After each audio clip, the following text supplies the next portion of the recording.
सभापति महोदय, आज सदन में कृषि एवं किसान कल्याण मंत्री अनुदान मांगों पर जो चर्चा हो रही है, आपने मुझे बोलने का समय दिया, इसके लिए धन्यवाद। आज देश का किसान तकलीफ के अंदर है और हम खुद भी पिछली बार एनडीए से जीत के आए थे 19 के अंदर, लेकिन ये हमारे मंत्री जी बैठे पंजाब से, हमने एनडीए इसलिए छोड़ी, तीनों कृषि बिल जब सरकार लेके आई, हम लोग किसानों के समर्थन के अंदर सड़कों पे गए, सत्ता को ठोकर मार के यहाँ पे दोबारा जीत के आए। आज देश का किसान बहुत तकलीफ में, सभापति महोदय, आज देश के किसान पर 36-37 लाख करोड़ रुपए का कर्जा है देश के किसान पर। मेरे राजस्थान की बात करूं तो 1,95,878 करोड़ रुपए राजस्थान के किसानों पे कृषि कर्जा है। इससे किसान आत्महत्या करा राजस्थान के अंदर। धन्ना सेठों का पिछले 25 साल के अंदर आपने 30 लाख करोड़ का कर्जा माफ किया। मेरी मांग है कि देश के किसान का संपूर्ण कर्जा माफ करे, राजस्थान के किसान का संपूर्ण कर्जा माफ करे। एमएसपी खरीद पे आप लोग बड़े बड़े दावे करें, लेकिन राजस्थान पे जो आपका लक्ष्य है, देश में लक्ष्य है, उसमें राइडर लगे हुए आपके 25 क्विंटल से 40 क्विंटल आपने किया, लेकिन खरीद नहीं हो रही। मेरी मांग है कि एमएसपी खरीद गारंटी कानून बने और सारा आप जो भी किसान के उपज होती है उसको खरीद गारंटी कानून के तहत खरीदे। घटती आय किसान की, बढ़ती लागत, किस तरह पेट्रोल डीजल की कीमतें बढ़ रही है, लेकिन आय आपकी नहीं हो रही। नैनो यूरिया की आप बात कर रहे हैं, आप फ्री में बोतल दे रहे हैं नैनो यूरिया की, आपको लेना पड़ेगा, उसके क्या दूरगामी परिणाम होंगे, इसके बारे में आपको किसानों को जागरूक करना चाहिए।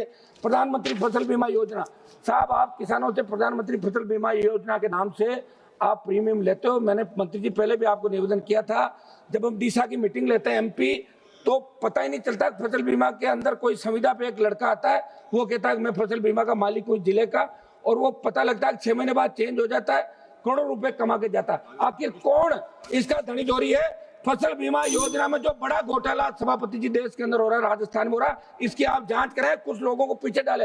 मुझे पता है कि आप 1.5 घंटा भाषण देंगे, तो फसल बीमा के अंदर की आप जांच के कोई आदेश जरूर आप इसके अंदर कराएं, और आपने अपने भाषण में से हमें समय दिया, इसके लिए आपको धन्यवाद। साहब, भंडारण की जो व्यवस्था है, कृषि मंडियों की स्थिति, भंडारण की कमी और फसल के उचित विपणन का अभाव भी किसानों को आय को प्रभावित कर रहा है। किसानों को आधुनिक तकनीक, बेहतर बाजार निर्यात के अवसरों को जोड़ना होगा, इसके लिए आपकी योजनाएं भी चल रही है, मगर मेरे संसदीय क्षेत्र नागौर सहित राजस्थान, 1 मिनट साहब, ग्रामीण क्षेत्रों में आज भी भंडारण की बहुत बड़ी समस्या है। सब एक मैं सुझाव दे रहा हूँ साहब, कुछ 1-2 सुझाव है मेरा आग्रह है कि नागौर में मंत्री जी बैठे हैं, नागौर के अंदर केंद्रीय कृषि सूक्ष्म विश्वविद्यालय की स्थापना की जाए। पीएम किसान निधि का 6 से 8 हजार रुपए आप दे रहे हैं, हम चाहते हैं कि 1 लाख रुपए, अगर सम्मान चाहते हो तो किसान को प्रतिवर्ष 1 लाख रुपए सम्मान निधि के नाम पे आप दें। एक मेरी मांग है साहब, प्रबंधन सहित 2016 में संशोधन, एक संशोधन करते हैं। सूखा घोषणा की अवधि सूखे प्रभाव के अनुसार आगामी वर्ष के मार्च जुलाई तक या मानसून अंत तक जो पहले हो उस तक की जाए। फसल बीमा योजना को पारदर्शी किसान हित बनाया जाए। मेरे संसदीय नागौर के हो गया डीडवाड़ा कुछ एक से डीडवाड़ा कुतम जिले में एक कृषि विज्ञान केंद्र स्वीकृत किया जाए, और नागौर में मूंग पे अनुसंधान है तो आईसीआर के सहयोग से राष्ट्रीय स्तर का अनुसंधान केंद्र खोला जाए। धन्यवाद श्री चंद्रशेखर। धन्यवाद सभापति जी, आपका और स्पीकर साहब का जिन्होंने अलाउ कर दिया हमें अपनी बात रखने के लिए। जल्दी बोलें सभापति जी, मैं आज की अपनी बात की शुरुआत किसान आंदोलन में शहीद हुए सभी किसानों को नमन करते हुए और अपनी जो स्पीच है उनको समर्पित करते हुए रखूंगा। सभापति जी, जब हम इस सदन में एसी में बैठ के बजट के आंकड़ों पर चर्चा कर रहे हैं तो हमें याद रखना चाहिए जिसके लिए चर्चा कर रहे हैं वो किसान पसीना बहा रहा है, उसका वो संघर्ष कर रहा है, उसका परिवार संघर्ष कर रहा है। सभापति जी, आज भारत में लगभग 50% आबादी कृषि पर निर्भर है, लेकिन देश के कुल जीडीपी के कृषि का योगदान लगभग 15-16% है। इसका सीधा अर्थ यह है कि देश का सबसे बड़ा वर्ग जो हमारी खाद्य सुरक्षा सुनिश्चित करता है वह सबसे कम आय पर निर्भर है। ये केवल एक आर्थिक असंतुलन नहीं बल्कि एक सामाजिक न्याय का भी बड़ा प्रश्न है। तो मैं, क्योंकि समय का मैं गंभीरता से विषय पे बात रखनी है, मैं मंत्री जी से पूछना चाहता हूं कि जो कृषि का बजट है इस बार लगभग 1.5 लाख करोड़, पहली नजर में तो बड़ा दिख रहा है, लेकिन जो जमीनी जरूरतें अगर उनको देखते हैं तो ये तो बहुत कम दिखाई देता है। महंगाई लगातार बढ़ रही है। ये बजट किसानों की जरूरतों के अनुसार नहीं है बल्कि सरकार की प्राथमिकताओं के अनुसार है, इसको आपको देखना चाहिए। पीएम किसान योजना 6,000 रुपए देते हैं आप सालाना, अगर इसको सही देखें तो 500 रुपए महीना, 500 रुपए में घर नहीं चलता है। मेरी मांग है कि इसको बढ़ा के 1 लाख रुपए किया जाए। एमएसपी की गारंटी किसानों को उनकी सभी फसलों पे मिलनी चाहिए। सभापति जी, एमएसपी का बोर्ड पूरे देश में लगा है, लेकिन उसका लाभ कुछ क्षेत्रों तक सीमित है।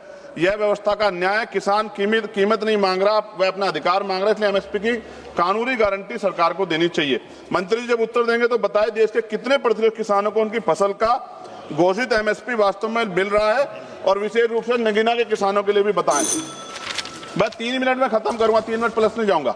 फसल उगाता है मगर दाम नहीं मिलता, मेहनत का हक उसे हर शाम नहीं मिलता, बाजार में उसकी कीमत कोई और तय करते देता है, उसका पसीना भी जैसे सस्ता कर देता है। किसान भीख नहीं अपना अधिकार मांगता है, वो अपने पसीने का सिर्फ उचित दाम मांगता है। फसल बीमा योजना पे भी सरकार ध्यान दे। किसान आत्महत्या कर रहे हैं इतने बड़े पैमाने पे, मैं मानता हूं अगर किसानों को निराश होकर आत्महत्या करनी पड़े तो सरकार को जिम्मेदारी उठानी चाहिए, ये सरकार की जिम्मेदारी है। सभापति जी, पिछले 10 वर्षों में उत्तर प्रदेश में जब मंत्री जवाब देंगे तो बताएं कितने किसानों ने आत्महत्या की है और उन्होंने उसको रोकने के लिए क्या कदम उठाए। मैं अब अपने क्षेत्र की मांग करूंगा। नगीना क्षेत्र में किसान गन्ने से परेशान है, गन्ने के रेट से। मेरी मांग है, डबल इंजन की सरकार है यूपी में, यहाँ 500 रुपए किसानों गन्ने का मूल्य करना चाहिए। दूसरा, 14 दिन के अंदर उसको पैसा मिल जाए। आलू का किसान परेशान है उत्तर प्रदेश को, पर्याप्त दाम नहीं मिल रहा है। ईरान की वजह से, युद्ध की वजह से यूरिया जो है उसकी स्थिति खराब होगी। हमारे यहाँ पे कई नहरें जो जर्जर हो गई, समय पे पानी नहीं मिलता। अंत में सभापति जी, वो खेतों में मेहनत करके देश को खिलाता है, खुद अपने हक के लिए भटकता रह जाता है। वो वोट के समय सबसे पहले याद आता है, लेकिन बजट में उसको हिस्सा क्यों कम मिलता है? महोदय, एक ऐसी व्यवस्था जहां अन्नदाता सबसे ज्यादा परेशान है। मैं मंत्री से मांग कर रहा हूं किसानों की पीड़ा को हरे और किसानों को उनका उचित लाभ दे। धन्यवाद। जय भीम, जय भारत।